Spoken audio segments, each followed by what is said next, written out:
Hello hi नमस्कार मैत्रिणींनो, मी ज्योती आपल्या ज्योती फॅशन डिझायनरमध्ये स्वागत करते. तर आज आपण प्रिन्स कट ब्लाऊजची कटिंग पाहणार आहे. एकदम सविस्तर पद्धतीने मी डायरेक्ट कपड्यावर तुम्हाला प्रिन्स कटची कटिंग दाखवणार आहे. प्रिन्स कट, प्रिन्सेस कट पण बोलतात कोण कोण. आता इथं बघा आपली कंबर आहे.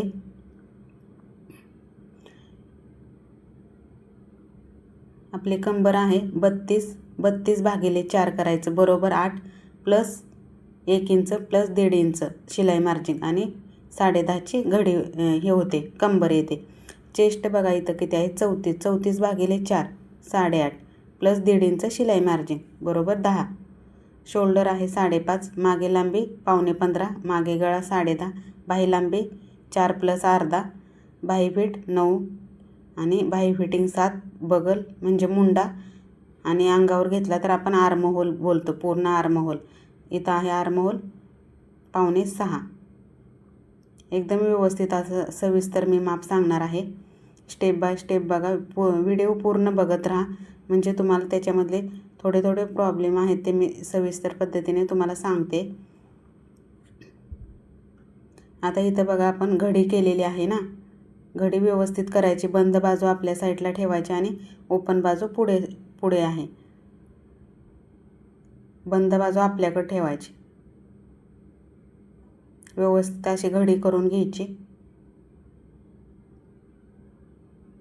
आपण इथं पुढल्या भागाला पफसाठी आपण 3 इंच प्लस करतो. आधीच प्लस करून घडी टाकतोय, कारण पाठीचा भाग कटिंग करून नंतर घडी वाढवण्यापेक्षा आधीच टाकलं तरी काही नाही प्रॉब्लेम होत. इथं बघा आता चेस्ट आपली 34 आहे. टेपवर पण मी सविस्तर तुम्हाला सांगते कसं करायचं. 34चे 4 भाग करायचे टेपनं आणि जो एक भाग येतोय तो घ्यायचा. आता एक भाग किती येतोय 8.5. 8.5 प्लस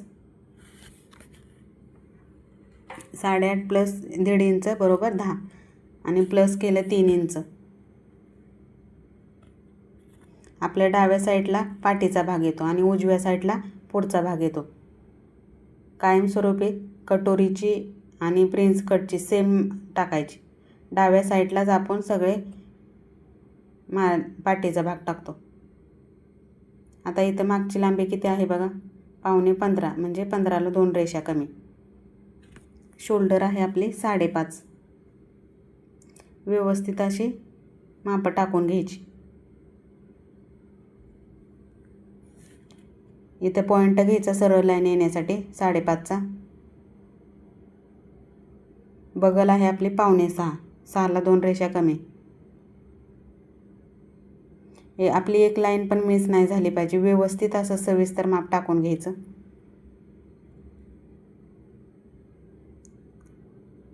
चेस्ट आपली आली 10ची आणि कंबर आहे आपली 10.5, कारण की आपण टकसाठी पण प्लस करतो ना 1 इंच.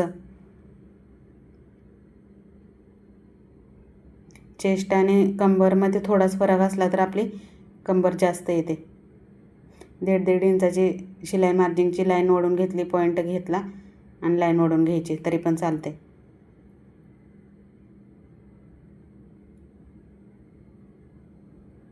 इथं बगलला सेप बरोबर 1.25 इंचाचा द्यायचा.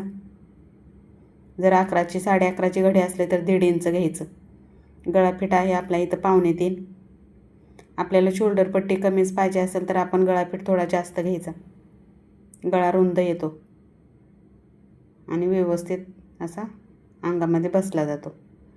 मागे गळा आहे इथं 11.25. व्यवस्थित अशी लाईन ओढून घ्यायची. आपल्याला थोडासा अर्धा इंचाचा डीप पाहिजे असेल तरी पण घ्यायचा. बरोबर गोल शेप द्यायचा अर्धा इंचानी. जशी पाठीमागच्या भागाला 5.25 बगल येते तशीच पुढच्या भागालाही 5.25 बगल येते. व्यवस्थित अशी बगल टाकून घ्यायची. आपली चेस्टचा चौथा भाग 8.5 प्लस 1.5 इंच शिलाई मार्जिन. इथं 1/2 इंच घ्यायचं. 1/2 इंच म्हणजे अर्ध्यातल्या 2 लाईनी आणि व्यवस्थित असा शेप देऊन घ्यायचा. गळापेट आहे आपला 3.25. पुढे गळा आहे आपला 7 आणि इथं पान गळ्याचा शेप द्यायचा. प्रिन्स कटला आपल्याला गळा कुठला पण दिला तरी चालतो. आता मागे लांबी आहे 15.5 plus 1 inch, 15.5. Apex to shoulder to apex घ्यायचा 11.5 आणि ॲपेक्स टू अपेक्स घ्यायचा 4. व्यवस्थित अशी लाईन ओढून घ्यायची. 15.5ची एक आणि 15.16ची एक. कंबर टाकून घ्यायची 10.5 आणि पॉईंट देऊन सरळ लाईन मारून घ्यायची. इथं 4 इंचाची लाईन मारून घ्यायची. अर्धा इंचाने अलीकडे सेप घ्यायचा बटनपट्टीच्या साईडला आणि तिथून त्या सेपपासून अर्धा इंचाच्या पुढे 3 इंच घ्यायचं. इथं 1/2 इंच घ्यायचं.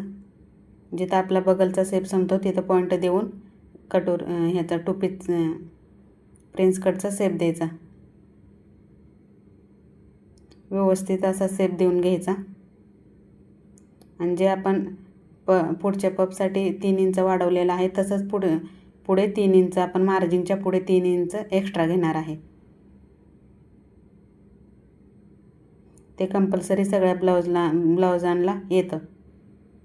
घडीनुसार चेंज होतं ते. आता इथं शिलाई मार्जिनसाठी अर्धा इंच वरती आपण घेतोय बगलच्या साईडला.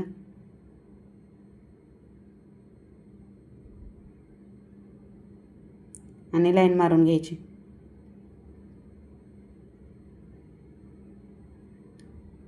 आपल्या चॅनेलला सबस्क्राईब करा. इथं आता मोजून घ्यायचं. इथं किती आहे बघा 4.5. तर व्यवस्थित असं मोजून घ्यायचं.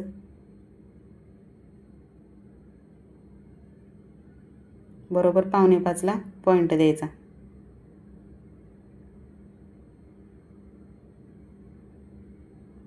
कमेंट करून मला नक्की कळवा कशी आहे, ब्लाऊज कसा बसतो आहे.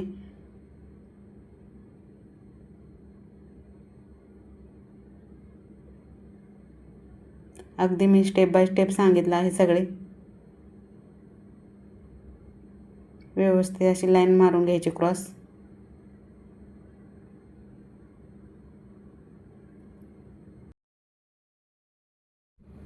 फिटिंगला आपला ब्लाऊज एकदम व्यवस्थित असा बसणार आहे. इथं टक्स पण मारून घ्यायचा. तुम्हाला आवडत असेल तर टक्स मारून घ्यायचा. एकदम व्यवस्थित असा पप पडतो. नाही मारला तरी चालतो.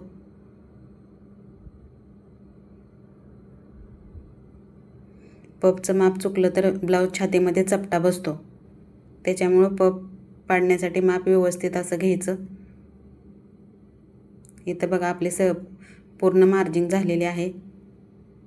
शोल्डर पट्टी आपल्याला छोटीच हवी असेल तर 3.5 गळाभेट घ्यायचा.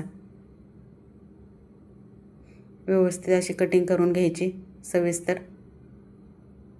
आपली कटिंग व्यवस्थित असेल तर फिनिशिंग व्यवस्थित येते.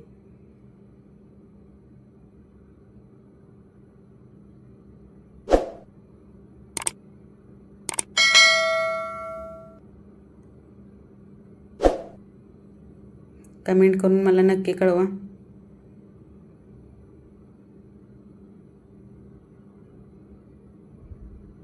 पुढचा व्हिडिओ कोणत्या टॉपिकवर बनवू हे पण सांगा मला.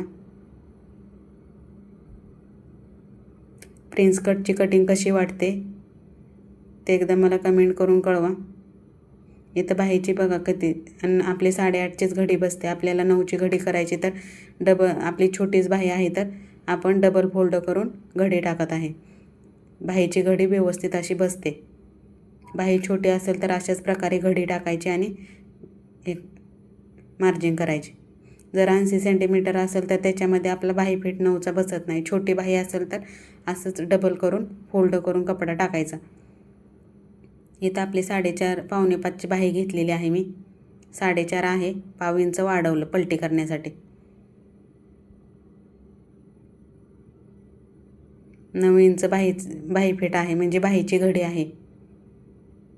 आपल्याला खालच्या साईडून अंतर कमी पाहिजे असेल तर मग 3 इंच घ्यायचं. नाही मोठंच पाहिजे असेल तर मग 2.5 इंचावर मार्जिन करायचे. वरच्या साईडून आपण 2.5 इंच घेणार आहे कारण की आपली 9ची घडी आहे. व्यवस्थित असा सेप देऊन घ्यायचा.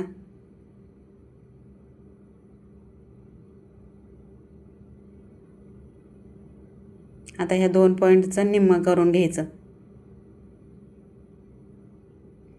इथं किती आहे 5.5. 5.5च्या निम्मा व्यवस्थित असं माप घ्यायचं.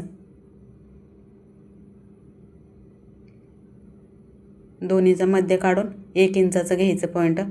पावणा घेतलं तरी चालतं, 1 इंच घेतलं तरी चालतो. 1 इंचाचं घेतलं तर पुढच्या साईडला बाहीला फुगा येत नाही, व्यवस्थित अशी येते. बाही फिटिंग आहे आपले 5.75, 1.5 इंच शिलाई मार्जिन. व्यवस्थित अशी कटिंग करून घ्यायची. मागच्या व्हिडिओमध्ये पण मी बाहीची कटिंग व्यवस्थित सांगितलेली आहे. दोन्ही अलग अलग करून घ्यायचे, कारण आपण डबल फोल्ड करून कपडा मार्जिन टाकलेले आहे त्याची. ओपन करून व्यवस्थित असा पुढचा शेप कापून घ्यायचा पाकळीचा. इथं बघा किती भारी पाकळी आलेली आहे. एकदम व्यवस्थित असं माप टाकलं की मग शेप पण आपला बाहीचा व्यवस्थित असा येतो.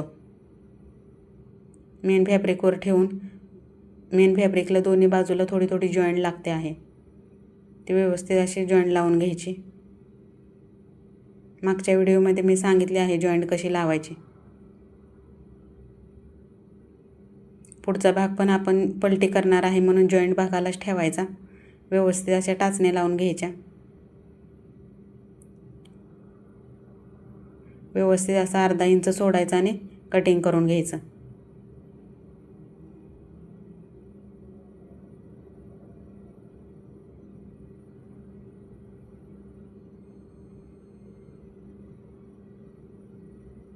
व्यवस्थित असं अस्तर जोडून घ्यायचं. अर्धा इंचानी शिलाई मारायची आणि व्यवस्थित असं जोडायचं, जेणेकरून त्याला वरच्या मेन फॅब्रिकला फुगा यायला नाही पाहिजे.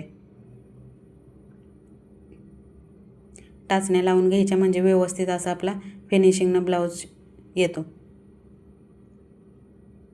पुढचा गळा पलटी करायचा, नाही तर त्याला कॅनव्हास लावायचं. कॅनव्हास लावून पण व्यवस्थित असा गळा येतो. पट्टी लावायची. अर्धा इंचची पट्टी लावली तर व्यवस्थित असा गळा होतो. इथं बाहीला पुढच्या भागाला दोन्हीला आपण पॉईंट देऊन घ्यायचे, म्हणजे आपली दोन्ही बाही एकसारखी होत नाही. समोरासमोर ठेवायचे आणि आपण शिलाई मारून घ्यायची, म्हणजे व्यवस्थित अशी बाही येते. दोन्ही बाह्या एक होत नाहीत. आपला मेन फॅब्रिकचा गळा कापायचा नाही, जो अस्तरचा आहे त्याला कटिंग करून घ्यायचा. आता मी इथं पान गळा घेतलेला आहे पाठीमागच्या भागाला.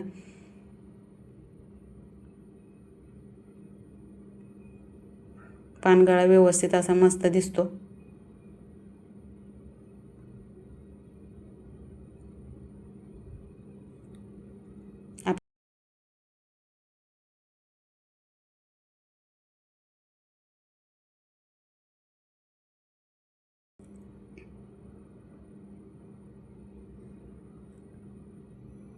जास्तीत जास्त मैत्रिणींना शेअर करा.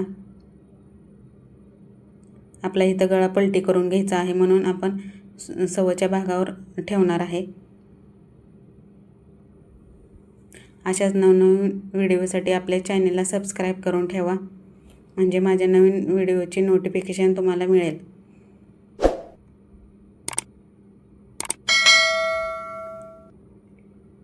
चला तर मग अशाच नवीन व्हिडिओमध्ये भेटूया नेक्स्ट टाईम.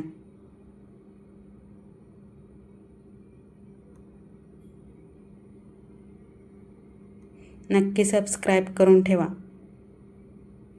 चला बाय बाय.